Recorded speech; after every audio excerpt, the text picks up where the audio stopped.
Hello! Welcome to another Southern New Hampshire University's Learning Center tutorial on how to use Minitab Express. In this video, we'll be talking about strictly how to run a 1PropZTest test. If you haven't already, you're going to need to install Minitab. You can either do so by going to the Minitab website, or you can get it through the SNHU Blackboard site. If you need help doing that, there's a video within this series that will help you download that. So please check that video out and get Minitab installed. Once it's installed, you will then open up Minitab Express and you'll be looking at essentially what I'm looking at here. So in order to run a 1PropZTest test, you'll need to be in the Statistics tab. Once there, you will then select one sample right here. And we're going to select proportion because we're working with a proportion. So with that being said, we end up with this pop-up window here, and we're going to be entering the information about the proportion test. So if we had sample data, let's say we actually had someone saying, like, I don't know, we'll just have a bunch of information. Ones are people doing it, zeros are people not doing it. You'd actually have data here. I'm just creating that for the sake of this video. So if we actually had that, you'll select C1 for the sample, and the event happening, let's say, is 1.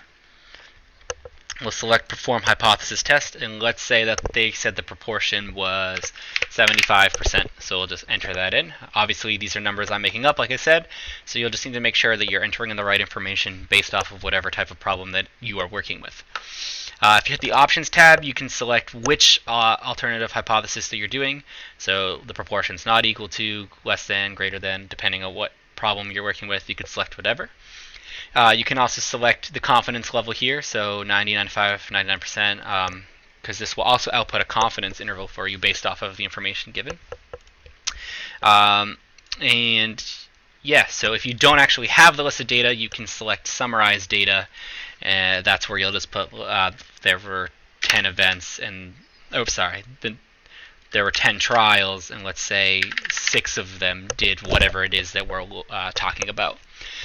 So you'll just enter that information and you'll hit OK, and it will print that out for you. It'll tell you the bound, it'll tell you the alternative and null hypothesis listed here, and it'll also give you your p-value.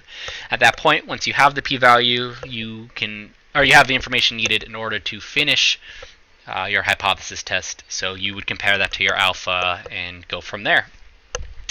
So yeah, hopefully that video helped, or this video helped with using Minitab in order to do 1PropZTest test.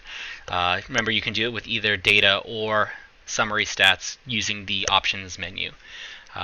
If that didn't help, then hopefully you can use the step-by-step procedure that is in the document that you were most likely watching this video.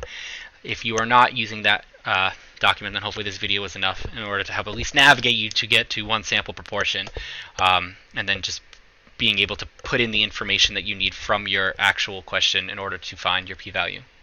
So yeah, hopefully that video helped.